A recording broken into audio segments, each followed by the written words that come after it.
गोपालगंज में और लगातार गोपालगंज में चुनावी माहौल चल रहा है और गोपालगंज जिला के भाजपा के पूर्व अध्यक्ष मतलब जिला अध्यक्ष भाजपा का, उनसे डायरेक्ट आज हम जाकर मिलने जा रहे हैं। आप जानते हैं कि लगातार जो है भाजपा जो है अपने संगठन में लोगों को बोलती है कि हम टिकट देंगे और बिहार के विकास के लिए, गोपालगंज के विकास के लिए लगाएंगे और उन लोगों को जनता के भलाई के लिए काम करेंगे, पलायन रोकने के लिए वैसा उम्मीदवारों को उतारेंगे।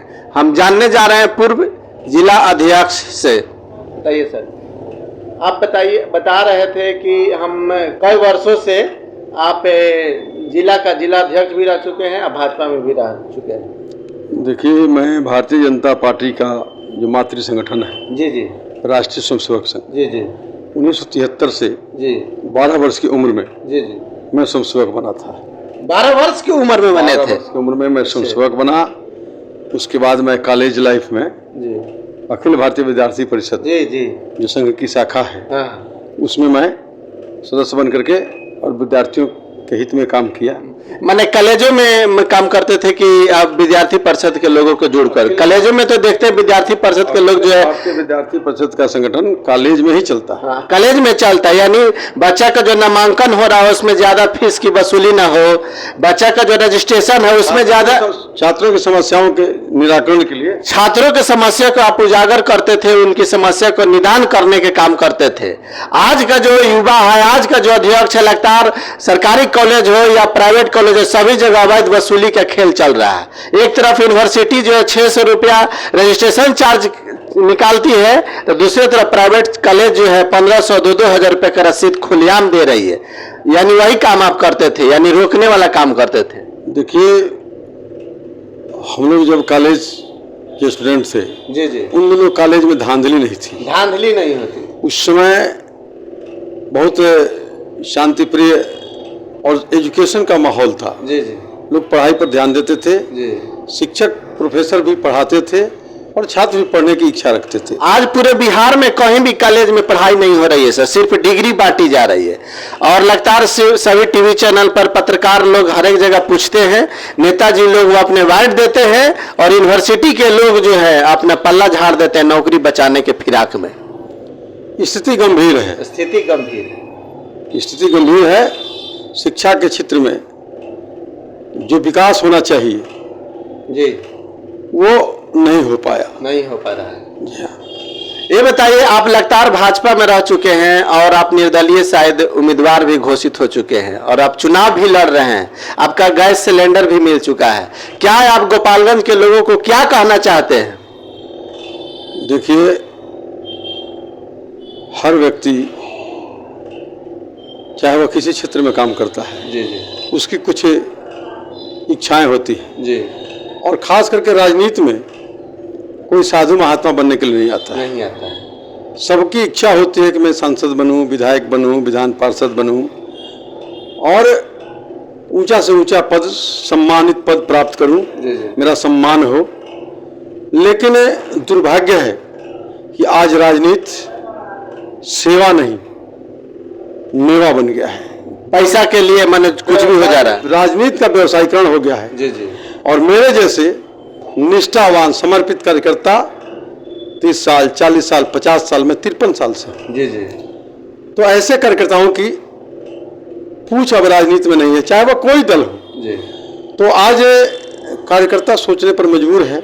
जैसे 53 वर्षों की तपस्या के बाद मैं 15 में चुनाव लड़ा था। जी जी, उसमें 43 वर्ष की तपस्या थी मेरी। जी जी, और मैं चुनाव लड़ा था तो यहाँ के प्रत्याशी चुनाव हार रहे थे। हमारे राष्ट्रीय अध्यक्ष तत्कालीन वर्तमान के गृह मंत्री राजनाथ सिंह हार रहे थे। राजनाथ सिंह नहीं, यहाँ के प्रत्याशी हार रहे थे। अच्छा, यहाँ के गोपालगंज के। और उसमें हमारे तत्कालीन राष्ट्रीय अध्यक्ष थे अच्छा, अमित शाह जी, जो आज गृह मंत्री हैं। ठीक है। तो वो आए और उन्होंने कहा कि एक सीट पार्टी को दे दो, बैठ जाओ, तुम्हारी चिंता पार्टी करेगी, मैं करूँगा। मैंने उनका सम्मान किया और मैं चुनाव मैदान से हट गया।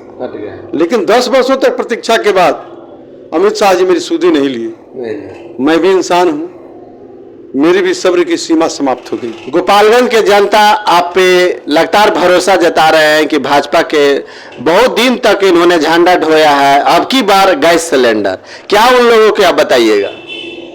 देखिए, मैंने जो काम किया है, लोगों की जो सेवा की है, मुझे जब जो पुकारा है, मेरा मोबाइल नंबर 2 मोबाइल नंबर है मेरा, और दोनों रात भर दिन भर खुला रहता है। जब किसी को आवश्यकता पड़ती है, किसी को खून की आवश्यकता पड़ती है, किसी को अस्पताल की आवश्यकता पड़ती है, किसी को भर्ती कराना है, किसी को रेफर कराना है, किसी को सरकार से पैसा दिलवाना है, या किसी को एसपी के यहाँ पर भी है, नाजायज ढंग से किसी को फंसा दिया है, बीडीओ के यहाँ है, सीओ के यहाँ है, थाने पर है, जो जहाँ खोजता है मैं प्रयास करता हूँ कि उसका काम हो जाए, उसको मदद मिल जाए। बहुतों का काम सफल होता है, बहुतों का नहीं हो पाता है, इसलिए मैं कोई संवैधानिक पद पर नहीं। जी जी। मेरा अपना स्वभाव, मेरा अपना आचरण, मेरा अपना व्यवहार, लोगों से मिलना जुलना, और मैंने अपने व्यवहार से जो लोगों, अभी तक आप कितने गांव को टच कर चुके हैं, चुनावी मैदान में उतरे हैं? तो मैं पूरे गोपालगंज विधानसभा को एक राउंड जनता दर्शन कार्यक्रम के तहत मैं घूम चुका हूँ। अपना संवाद, अपना जो पहचान चिन्ह है चुनाव, गांव-गांव घूम चुका हूँ, मैं पंचायत स्तर पर कार्यक्रम कर चुका हूँ। सोशल मीडिया का भी उपयोग कर रहे हैं क्या? सोशल मीडिया तो मैं बहुत पहले से चलाता हूँ। जी जी। और सोशल मीडिया के माध्यम से लोगों का अपार स्नेह मिल रहा है, मैं लोगों के यहाँ जा रहा हूँ, और मैंने जो 53 वर्षों तक संगठन को सींचा है अपने खून पसीना से, उसका लाभ जनता की अदालत में मुझे मिल रहा है। लोगों का कहना है कि आपके साथ पार्टी ने घोर नाइंसाफी की है। एक अंतिम सवाल है सर आपसे कि आप जान रहे हैं कि एक तरफ नीतीश जी जो हर एक स्टेज पे जाके कह रहे हैं कि 1 करोड़ लोगों को रोजगार देंगे, और दूसरी तरफ लालू यादव के जो बेटे हुए वो कह रहे हैं कि हम 3 करोड़ लोगों को रोजगार देंगे, यानी आरजेडी का कहना है कि 3 करोड़ लोगों को रोजगार देंगे। जदयू पार्टी कह रही है कि हम 1 करोड़ लोगों को रोजगार देंगे, और एक नया पार्टी आया है प्रशांत किशोर का, यानी जॉन सुराज पार्टी, वो कह रही है कि जिन लोगों का नौकरी छीना गया है उन्हीं लोगों को हम वापस कर देंगे। क्या जदयू या भाजपा या राजद ये जुमलेबाजी करेगी कि जिन लोगों को नौकरी छीना गया है उन लोगों को वापस करेगी? क्या लगता है, आप निर्दलीय उम्मीदवार हैं? देखिए, सभी दलों के नेता जी, अब मैंने कहा है ना अभी जी जी, कि सेवा नहीं, राजनीति अब सेवा नहीं रहा, राजनीति अब व्यवसाय हो गया है। सभी दलों के नेता जी अपने लोगों को कितना लाभ पहुंचा सकते हैं उस जुगाड़ में लग गए हैं, गुमराह कर रहे हैं। मेरे आगे पीछे घूमने वाले लोग कौन है, किनको सम्मानित पद मिलेगा, किसको लाभ मिलेगा, गुमराह नहीं कर रहे हैं, अपने लोगों की सेवा कर रहे हैं, आम जनता की सेवा नहीं कर रहे हैं, कार्यकर्ताओं की सेवा नहीं कर रहे हैं। सब लोग व्यवसायिक राजनीति को व्यवसाय का साधन बना लिया है। क्या लगता है, नौकरी मिलेगा या ठीक उसी तरह जुमलेबाजी होगा? देखिए, 15 साल जी लालू जी जी और 20 साल नीतीश जी, और साथ में कभी इधर करवट मारे, कभी इधर करवट मारे, कभी लालू जी के, कभी लैंटेन पर जाकर लटक जा रहे हैं तो कभी कमल के फूल पर जाकर बैठ जा रहे हैं। तो वो राजनीति के सातिर खिलाड़ी हैं नीतीश जी, जिनका नाम है। जी जी। सबसे छोटा दल, यानी बिहार के number 1 BJP, number 2 RJD, number 3 JDU ji. लेकिन सरकार चाहे एनडीए गठबंधन का बने या इंडी गठबंधन का बने, मुख्यमंत्री नीतीश जी ही होंगे। नीतीश जी। और नीतीश जी की ईमानदारी पर मैं भी उंगली नहीं उठा सकता। काम तो किए हैं, पुल पुलिया के काम किए हैं, रोड का काम किए हैं, सड़क बिजली के काम किए हैं, लेकिन रोजगार के मामले में कंपनी वगैरह नहीं लगा है, पलायन नहीं रुक रहा है, यही सबसे बड़ी मुद्दा है सर। ये इस विषय पर मैं बहुत कुछ नहीं बोलना चाहता हूँ, लेकिन इस विषय पर न एनडीए की सरकार ने चिंता की है और न इंडी गठबंधन की सरकार ने चिंता की है। सभी लोग, आज के भी नेता लूट खसोट में लगे हैं, कईयों पर चार्ज है प्रशांत किशोर जी ने किया है। जी जी। तो वो सफाई नहीं दे रहे, अपना सफाई नहीं दे रहे, प्रेस करे, जवाब दे, प्रशांत किशोर पर एफआईआर करे कि आप गलत आरोप लगा रहे हैं, गलत आरोप लगा रहे हैं। तो ये नहीं हो रहा है, नहीं हो रहा है। तो मौनम स्वीकारम लक्षणम, कब तक चुप्पी साधे हुए रहे? मेरे ऊपर आरोप लग रहा है और मैं चुप हूं, तो कहीं ना कहीं मैं दोषी हूं, इसलिए मैं जवाब नहीं दे रहा। यानी पलायन का जो मुद्दा है अब की बार चुनाव में रहेगा, आप क्षेत्र में जा ही रहे हैं, देख रहे हैं, लोगों की बातों को सुन रहे हैं, और लग रहा है कि अब की बार गैस सिलेंडर जरूर जलेगा। और क्या कमेंट करते हैं आप लोग, कमेंट बॉक्स में छोड़कर जाए।